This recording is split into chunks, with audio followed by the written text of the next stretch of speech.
Hello again, everybody. It's Dirk. I'm just driving along in the beautiful state of Missouri.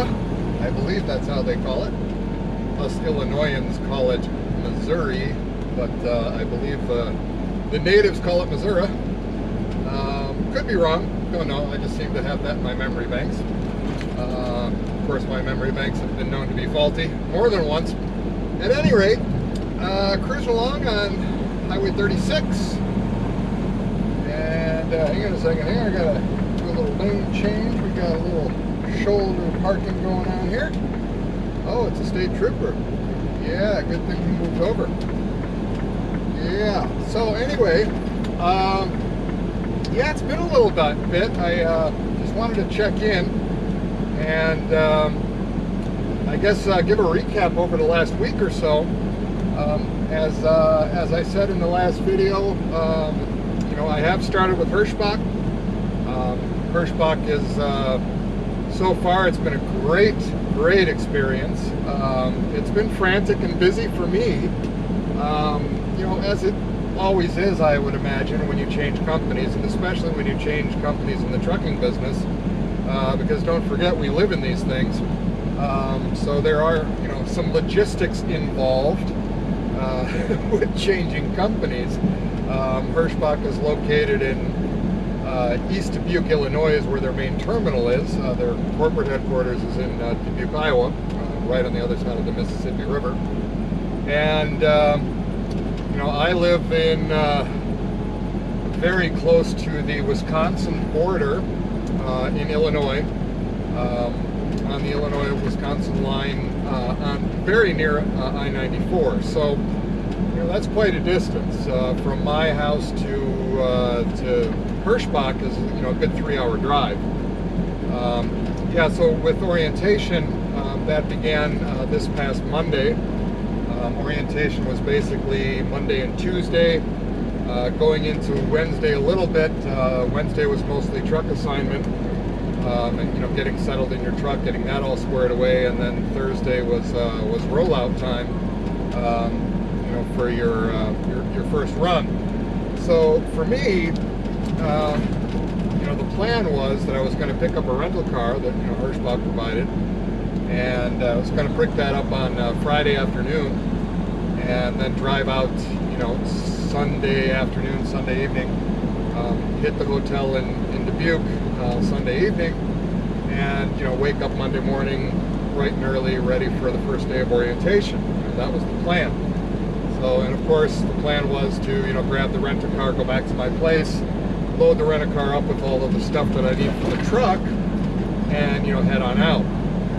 Well, come Friday, you know, I made, you know, the whole booking and all of that, and I show up at this Hertz office, and my reservation was for 12 noon. And I show up at exactly 12 noon, and the place is locked up tight, not a soul in it. So evidently they decided they would close up early and go home. So there I'm standing after an Uber dropped me off. You know, with this place locked up, I'm going, okay, great, now what? You know, last minute rent-a-car for Sunday? No, I don't think so. So essentially, Hertz completely screwed me over, and what are you going to do? That's just life. So the only option I had was to take my own car. You know, I didn't want to delay orientation. I didn't want to miss it. I didn't want to be late. You know, none of that was an option for me. You know, I'm ex-military. You know, when you have a plan, you know, if you're supposed to be somewhere, that's where you're going to be, come hell or high water. So that was drummed into me. Well, of course, it started off with German parents. You know, that was drilled into me at a very early age, and the military was just a continuation of that. So, you know, I end up packing up my own car, and I head out. I hit the hotel on Sunday evening. Everything worked great. So, you know, go through all of orientation. All that was great. And I have to say, all the folks at Hirschbach, boy, really great group of people over there. And a special shout out to Robin.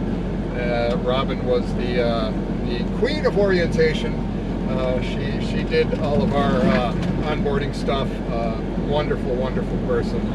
and she made it a very relaxed and positive environment. So that was great and very much appreciated, Robin. Thank you.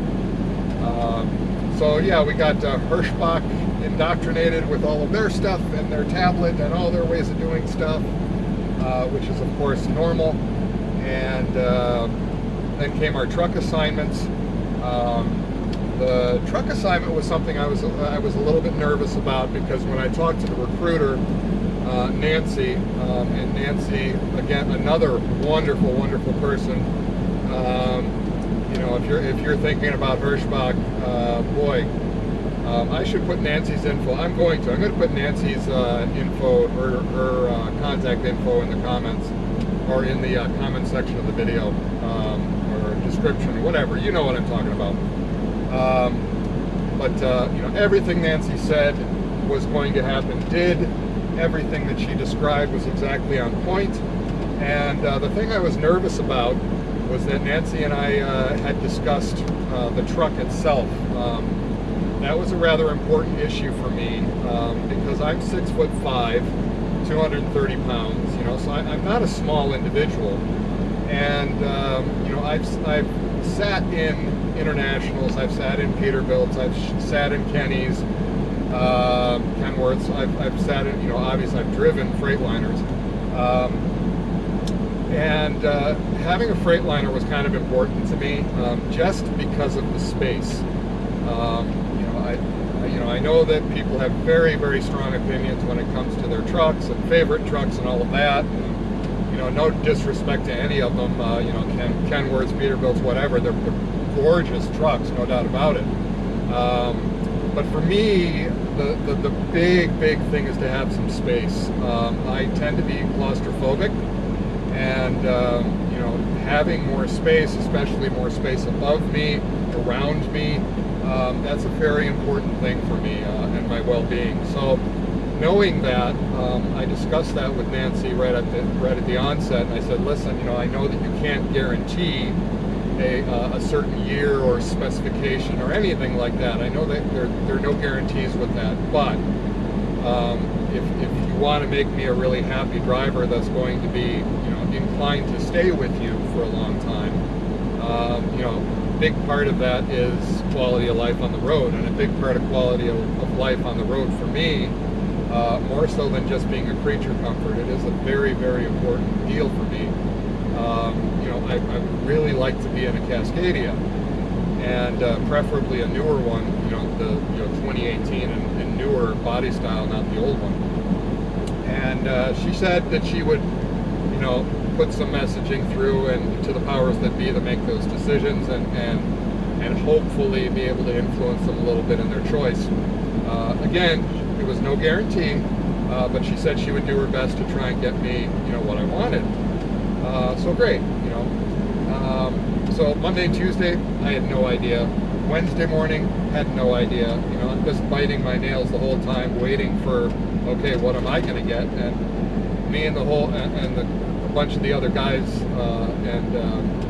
went out onto the front line there, where they had what looked like tractors that might be assigned to people, and we're looking around, and most of them were internationals. They just happened to be at that time, and it's anybody's guess what's going to be available at any given time.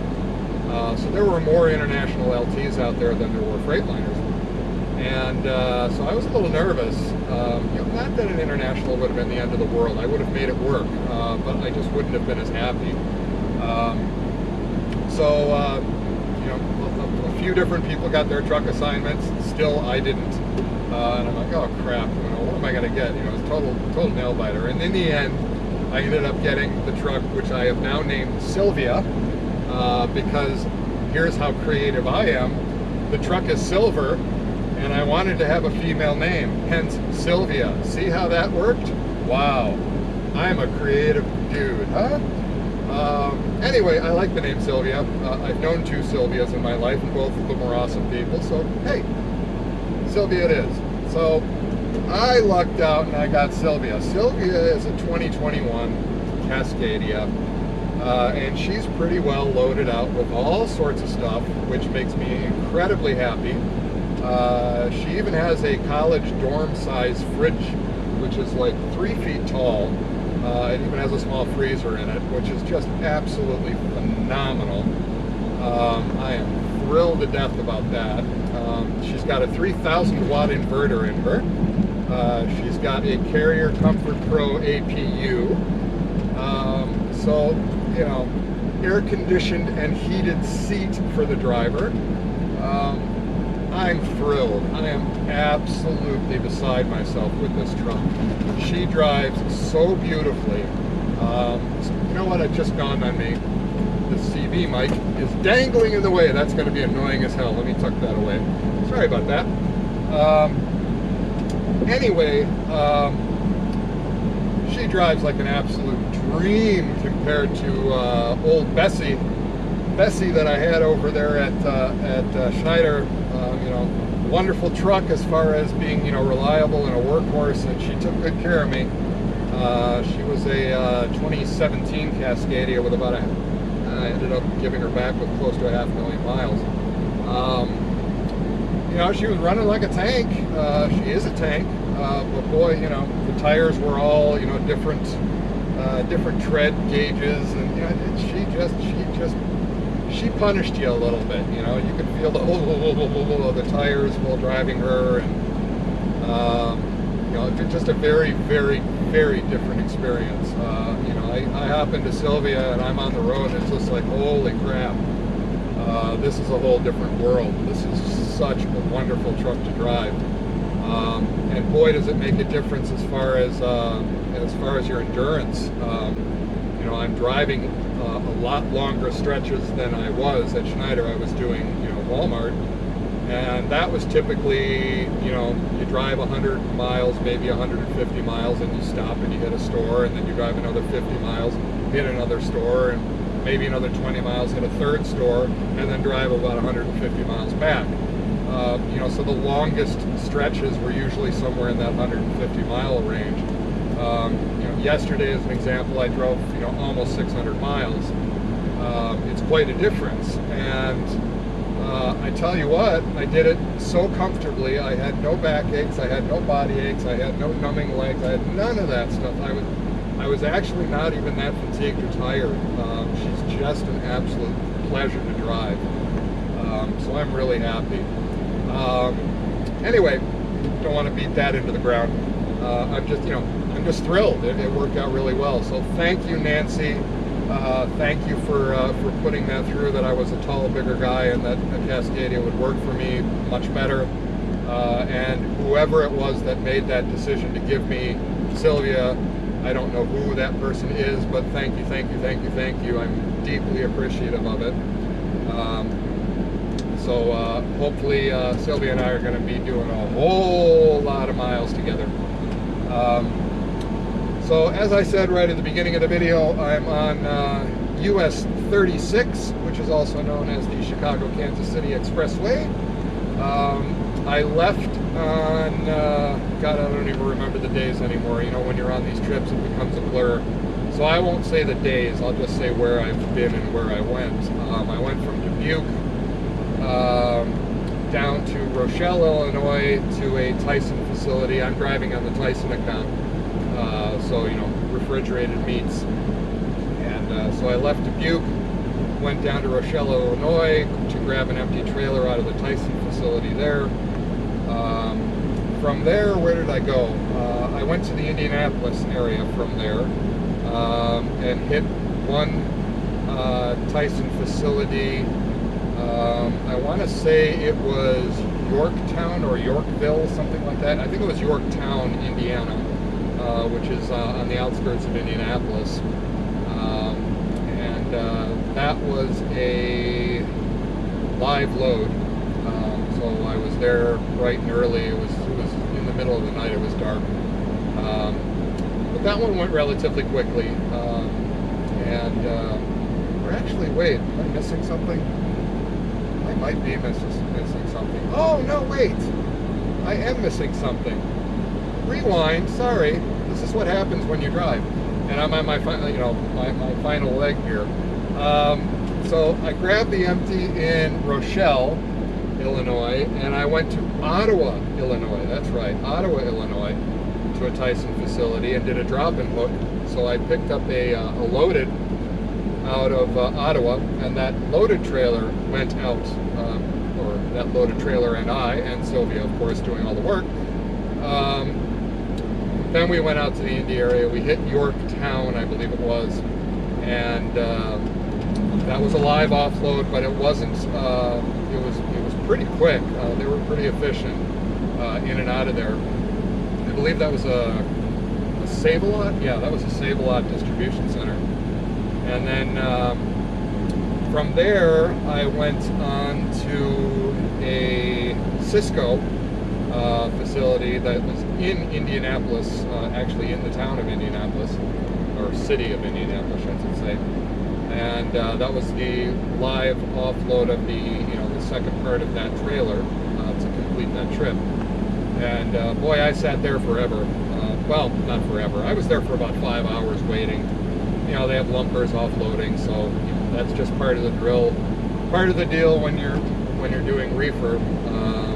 That's or food services in general that are refrigerated. There are going to be times where you're going to be waiting on a dock to be loaded or offloaded, and sometimes it's hours. And that's just the nature of the beast. It's okay. So it's going to happen, and you plan for it. You got plenty of stuff in the truck to keep you occupied, or you take a nap or whatever. So at the end of the day, you're still making money, so it's fine by me. And excuse me. So that completes. Then I went, and of course, another part of doing meat is that you always have to clean out trailers. You always have to do trailer washouts, always, because you don't want cross-contamination between products. So from that Cisco, I went, did a washout at a Blue Beacon, and then filled up the reefer fuel. So you always have to wash them out and fuel them when you're done. And from there, where did I go? I went to, gosh, it's escaping me now. Oh, it was somewhere else in Indianapolis, in the area there. I think it was Indy. God, I can't remember. But somewhere close by there, and did another drop-in hook. Grabbed that trailer and headed out to Olathe. I think that's how you pronounce it, Olathe, Kansas. Olathe, Kansas. Forgive me if you're from there. I'm not intentionally butchering the name. I just have no idea how locals pronounce it. It could go a number of different ways.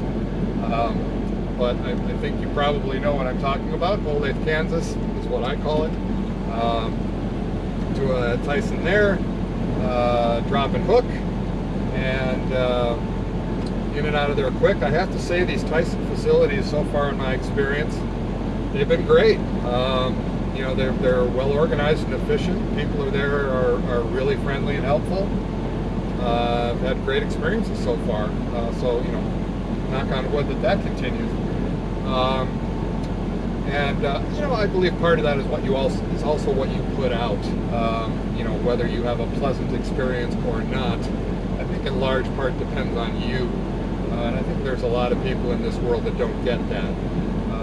So anytime I hit one of these facilities, I'm upbeat, I'm bright, and I'm very friendly, and I try to crack them up. And if you start off on the right foot with these people and you get them to smile, they appreciate it.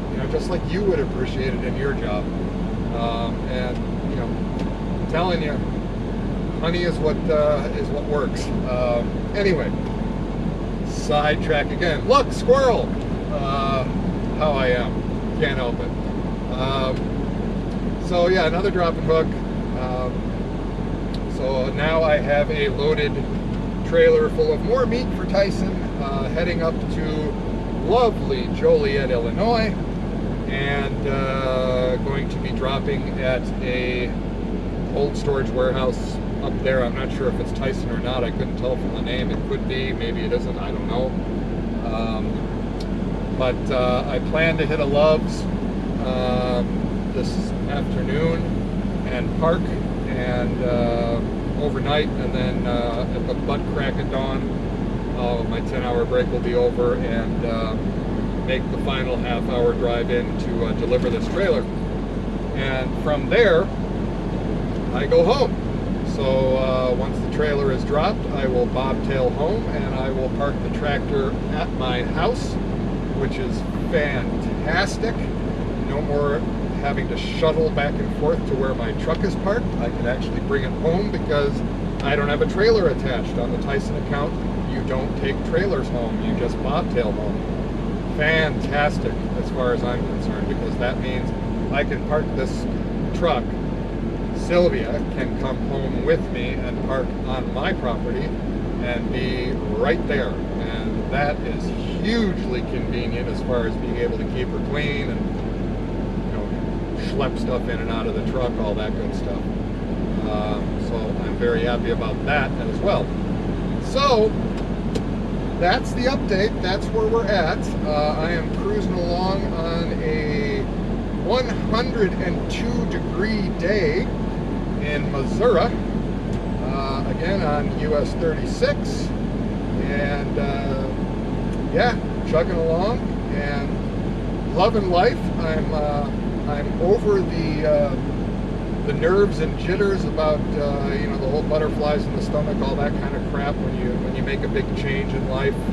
I think that's pretty normal, that you know, all of that unknown that is before you can be rather overwhelming. It can be rather daunting, and you know, I'm glad to have that behind me. I'm starting to feel like I'm easing into the routine and starting to understand the dynamics of how everything works with Hirschbach, and I couldn't be happier.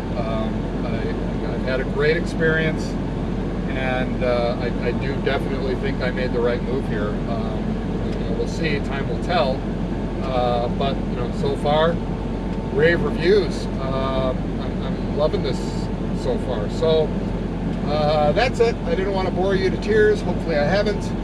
But I did want to check in. I know I had at least one person, maybe two, leave comments about you know, wanting to have a truck tour. I do want to do that, but at the moment I have stuff basically thrown in here because, you know, everything was just so, you know, rush and frantic, and you know, I just wanted to hit the road and start delivering stuff. And you know, I didn't want to, you know, spend all time and eternity getting everything set up, because it does take some time. It takes more time than people realize to set the truck up and, you know, have everything where you want it, have the right storage, you know, yada yada yada. It's a lot of stuff, and I want to have it right, and I want to have it clean, because I like to be presentable in everything I do, and I certainly don't want to give a tour of the truck the way it is now, with all sorts of crap all over the place. So I will be doing that. That will be coming up. But in the meantime, I did want to check in, and I hope everybody's good. Hope you are all doing well. And I will check in again as I can. All right? You guys all be good, be safe, and I will talk to you soon. See ya!